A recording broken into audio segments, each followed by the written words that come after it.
We've been told all our lives that if we want something really wanted, we have to grind for it.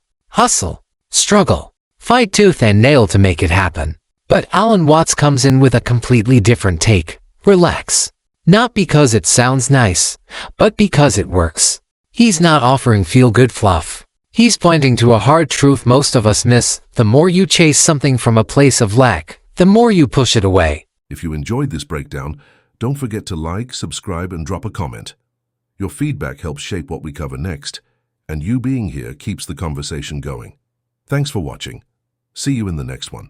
According to Watts, life doesn't respond to force, it responds to flow. And that changes everything. He challenges the belief that constant striving and control lead to fulfillment. Instead, he shows that control is often rooted in fear of uncertainty, fear of failure, fear that things won't happen unless you make them happen. But in trying to force outcomes, we end up blocking the very things we want. It's not about doing nothing. It's about doing less from a place of desperation and more from a place of alignment. Because here's what Watts observed. Life has its own rhythm, its own intelligence. And the people who seem to have it all without burning out, they're not just lucky. They're tapped into that rhythm. They trust it. They move with it, not against it. He compares it to nature. Flowers don't bloom by trying harder. Rivers don't flow faster because they're anxious to arrive. Everything unfolds in time, and when you trust that process, you stop working against yourself. And this isn't just philosophical. It's practical. When you're in a constant state of striving, your energy says, I don't have what I need. That creates resistance. It makes everything feel harder. But when you shift into a state of calm presence, when you're no longer reaching from lack, you create space. And that space is where clarity, creativity, and intuition live. Watts calls this surrender. But surrender, to him, isn't giving up. It's letting go of resistance. Letting go of the illusion that you can or should control every detail. And letting life do what it already knows how to do. That's where the real shift happens, not from controlling more, but from trusting more. He's not saying we don't take action. He's saying our actions become far more effective when they're aligned with inner calm, not driven by fear. That's the difference between frantic movement and intentional flow. This is where stillness comes in, not as passive silence, but as an active process. Watts saw stillness as a powerful state, a way to tune in, listen deeper, and make decisions from intuition rather than stress. In stillness, you stop running. You start listening. And the truth? The answers were never far away. You were just allowed to hear them. And once you drop into that quiet awareness, everything changes. You start to feel the timing of your life again. You stop fighting what's not meant for you. You stop chasing things that only reinforce your sense of lack. And you begin really allowing what's meant for you to arrive. That's not magic. That's alignment. Because Watts is clear, your external life mirrors your internal state. If you're anxious, grasping, and constantly needing things to go your way, your life will reflect that tension. But if you're steady, clear, and receptive, your life begins to reflect that ease. He talks about how our desires often backfire because we chase them from emptiness. We treat success, love, or abundance like a cure for a deeper wound. But the truth is, no amount of external gain can fix a fractured internal state. So instead of fixing the outside, Watts turns the focus inward. He shows that fulfillment starts with inner congruence. When your thoughts, emotions, and actions are aligned, you begin to feel whole even before anything changes externally. And that feeling, that's what attracts the life you're after. Because you're no longer reaching for things to make you feel complete. You're reaching from completeness. And that's a different kind of energy. One that invites. One that doesn't chase. He explains that the more you try to force life, the more it slips out of your hands. But when you trust, when you stop needing to know every step, you make room for grace. Watts teaches that you don't have to know how it's all going to work out. You just need to stay aligned. Let go of the illusion that every outcome must be managed. And stop trying to rush the process. Even the pauses serve a purpose. The delays, the silence, the detours, they aren't mistakes. They're part of the rhythm. Part of the cycle. Like the seasons, growth happens in waves. You don't force a tree to grow. You give it the conditions to thrive and let nature do the rest. That's what Watts means when he talks about aligning with life's flow. You become the space where things can grow. Not because you manipulated them into existence, but because you got out of the way. He also brings in humility, something rarely talked about in the context of success. To truly surrender, you have to acknowledge you don't have all the answers. You have to release your grip on certainty. You have to trust that life knows what it's doing. And that's uncomfortable. Especially when we're conditioned to believe that power comes from knowing, planning, and executing. But Watts flips that idea upside down. He says real power comes from being okay with not knowing. From responding, not reacting. From letting life lead sometimes, instead of always trying to drag it in your direction. Because life isn't an opponent to conquer, it's a partner to collaborate with. And that partnership works best when you show up clear, open, and emotionally aligned, not when you show up frazzled and forceful. So what's the real takeaway? You don't need to prove your worth by how much you suffer for your goals. You don't need to control every moment to succeed. You don't need to force life to give you what you want. You need to align. You need to trust.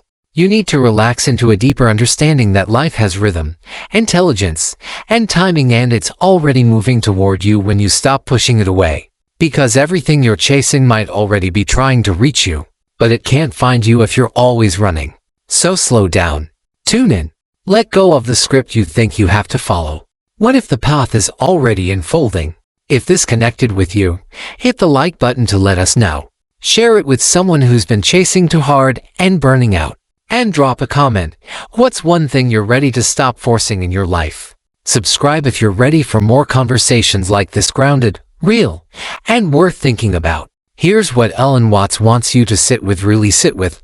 Life isn't something to conquer. It's something to align with. And the more you chase your desires like they're somewhere out there, the more you delay them. Not because you don't deserve them, not because you're not working hard enough, but because you're operating from the wrong state. A state of grasping, of fear, of resistance. Watts calls that out for what it is, a misunderstanding of how reality actually works. He's not sugarcoating anything. He's not offering a motivational pep talk. He's presenting a philosophy that directly challenges the entire foundation of Western productivity culture. The grind, the hustle, the myth that control equals power. Instead, he shows that the real power comes from surrender. But not surrender in the way we've been taught to fear it. Not throwing your hands in the air and giving up. Not sitting around hoping something magical happens. No, Watts is talking about conscious surrender. A deliberate release of resistance. An active choice to stop fighting with life and start moving with it. That distinction matters. Because what he's saying is this: surrender doesn't mean inaction. It means moving from a place of inner calm instead of inner chaos. It means trusting that life wants to move toward growth, connection, fulfillment without you needing to play puppeteer for every outcome. Watts brings us back to nature again and again for a reason. Because nature doesn't hustle. It unfolds. Effortlessly, rhythmically, perfectly timed even when we don't see the logic. A flower doesn't bloom faster because it's panicking. It blooms when it's ready. And it never questions its timing. That's what Watts wants us to emulate, not laziness, not passivity, but trust in the process. You see, most of us confuse urgency with importance. We chase the next goal, the next win, the next validation point, convinced that fulfillment is just on the other side of the next thing. But the chase never ends. Because the real issue isn't the goal, it's the energy we're bringing to it. When you chase something to feel complete, you're announcing to the world that you're incomplete. And the world reflects that back. That's the paradox Watts points out. The more you try to grab something because you feel you don't have it, the more elusive it becomes. But when you relax, when you shift from scarcity to calm presence, suddenly things that felt so far away begin to drift toward you. This isn't spiritual fantasy. This is energetic logic. Because you stop resisting. You stop sending out the signal that you're desperate, panicked, or unworthy. Instead, you start radiating something different. Wholeness, alignment, readiness. And here's what Watts emphasizes again and again: readiness isn't about external conditions. It's about your inner state. He talks about emotional congruence, not just what you think you want, but what you feel on a deep, subconscious level. Are your thoughts, feelings, and actions aligned? Or are you saying you want one thing while feeling fear, doubt, or lack underneath? Because if your internal world says I'm not enough, no amount of affirmations will override that. That's why Watts places so much importance on stillness. Stillness gives you access to those inner truths. It strips away the noise. It reveals where you're actually coming from, not the polished version you tell others, but the honest one underneath. And once you see it, you can shift it. Not by force, but by awareness. Stillness is where you retune yourself. Where clarity returns. Where the next step reveals itself, not because you demanded it, but because you listened. In stillness, your intuition speaks. And that intuition, Watts insists, is far more trustworthy than the frantic logic that tries to plan everything. Because intuition isn't linear. It's not strategic. It's not loud. It's a quiet knowing. A felt sense. A nudge that only comes when you stop filling every moment with noise and activity. And once you start living from that place, from that inner silence, you begin to experience life differently. You act, but without desperation. You want things, but you're not defined by whether or not you get them. You trust timing, even when things feel slow. And perhaps most importantly, you stop using your goals as proof of your worth. That's a big one. Because let's be honest, how many of us only feel valuable after something happens? After the job comes through. After the relationship works out. After the money shows up. After. Watts turns that narrative upside down. He's saying, what if your value isn't determined by any of that? What if you already have what you're seeking? What if peace isn't the result of success but the prerequisite for it? That's not just a mindset shift. That's a full system reboot. And it's uncomfortable at first. Because it requires you to stop relying on outcomes for your sense of safety. It forces you to face the part of you that still believes I'm not okay unless things go my way. But here's the truth. Life doesn't always go your way. That's not failure. That's reality. And the sooner you stop needing everything to go perfectly in order to feel peace, the sooner you'll actually find peace. Watts makes it clear, control is the illusion. Trust is the reality. And when you trust not blindly, but deeply, consciously, you tap into something far more powerful than force, alignment with the natural rhythm of life. It doesn't mean life becomes easy. It means life becomes clear. And in that clarity, you stop wasting energy on things that aren't meant for you.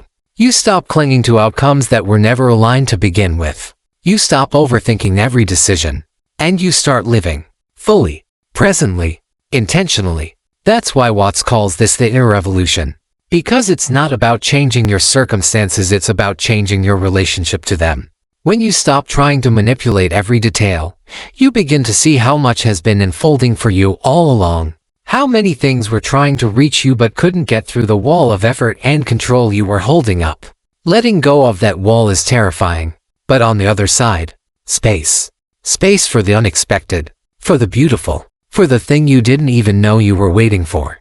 And that's the reward of surrender, not that everything happens on your timeline, but that everything happens in its right time. So maybe the question isn't what should I be doing right now? Maybe it's what am I still trying to control? Because that's where your work is. Not in doing more, but in trusting more.